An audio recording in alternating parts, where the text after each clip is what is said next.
Let's look at this limit, okay? What do we have? We have a rational function, right? A ratio of two polynomials. Let's observe what happens if we think about x going off to infinity. This part will go off to infinity. 20 times infinity plus 14. How about this part? What's 4 times infinity minus 11? We can imagine that being going off towards infinity, right? Now, what happens really? It approaches infinity, we say. But infinity over infinity, indeterminate form. Do not know what that is. You can't divide these two and say that's 1. That works for numbers like 5 over 5, but not for infinity. Infinity is not a number. All right, so what do we do with a rational function when we get indeterminate form as we're approaching infinity? We divide the top and the bottom, each term in the top and the bottom, by the highest degree of x in the bottom. Highest degree of x in the bottom is x to the first. So I'm going to divide this by x to the first, this by x to the first, that by x to the first, and that by x to the first. Let's do so.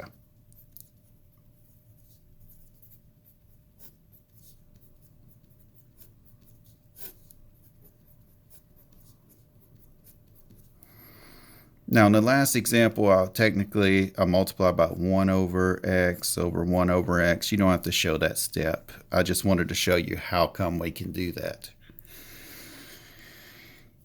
All right, here we have the limit as x approaches infinity of, we can say that's 20 plus 14 over x over 4 minus 11 over x, right? Because these and these divide out. All right, let's do this now.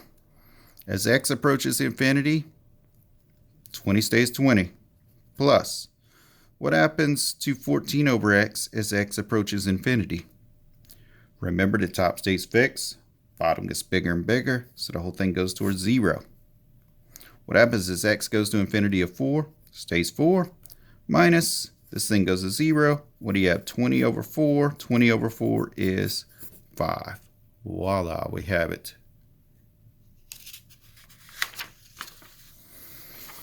All right, so we looked at limits of polynomials. We looked at limits of rational functions. Now, here's what I want you to do. I want you to look at this now. I left off the last lecture with this part right here. I said, think about this part. Absolute value of x is equal to x or the opposite of x, depending on what x is. Now, let's look at this as well. Let's focus on that first. Square root of x squared is equal to the absolute value of x. Wait a minute. My teacher told me this in high school. The square root of x squared is equal to x. They lied to me. No, they probably didn't lie to you. A lot of the textbooks in high school and stuff have a little caveat in the instructions whenever they're simplifying this. They say assume that x is some positive integer or something like that, okay? But now we're not in high school anymore. We don't have to deal with that. We're dealing with this, the real stuff. All right, let's see why this is the case. Square root of x squared is equal to the absolute value of x. All right, let's let x equal to negative 2. And let's calculate the square root of x squared. Well, wouldn't that be the square root of, let's substitute in 4x and negative 2. And we're going to square it. So all we did so far was substitute in for this x, that negative 2. So what's negative 2 squared? That'd be 4. So what's the square root of 4? 2, right? Well, let me ask you this. Is the answer 2, is that equal to x? No, we said x was what? Negative 2. It's not equal to x, is it? But this answer 2 is equal to the absolute value of x, isn't it?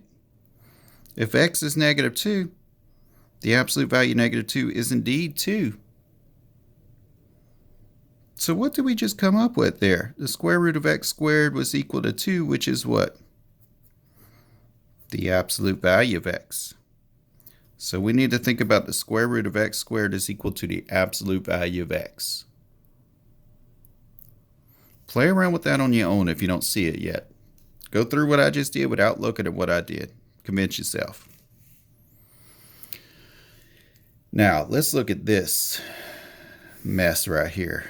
A lot of people have a big problem with this. Absolute value of x, how's it going to be negative x? Absolute value of something is positive.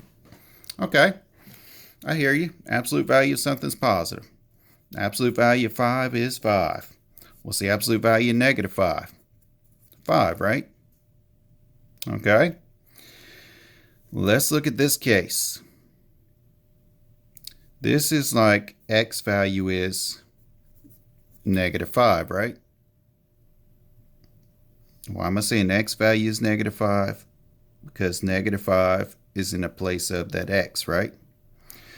So if I want the absolute value of x here, I want the absolute value, what we're saying x is negative 5. Well, what's the absolute value of negative 5? That's 5, right? Was the absolute value of x equal to x in this case? The absolute x was what? Let me repeat that. Was the absolute value of x equal to x in this case? X was negative 5, right? The absolute value of x was what? Positive 5. So the absolute value of x was actually equal to the opposite of that x value, right? So that's where we get the absolute value of x is equal to x if x is greater than or equal to 0, and the opposite of x if x is less than or equal to 0. Try this for some other numbers to convince yourself. What if x is 3? What's the absolute value of 3? 3? So it's the same as what's in the absolute value sign, because 3 was positive. What about anytime you take a negative number? That's an x value that's negative right there, right? In place of x, we have negative 3. So that's this case, right? So what is this equal to? 3.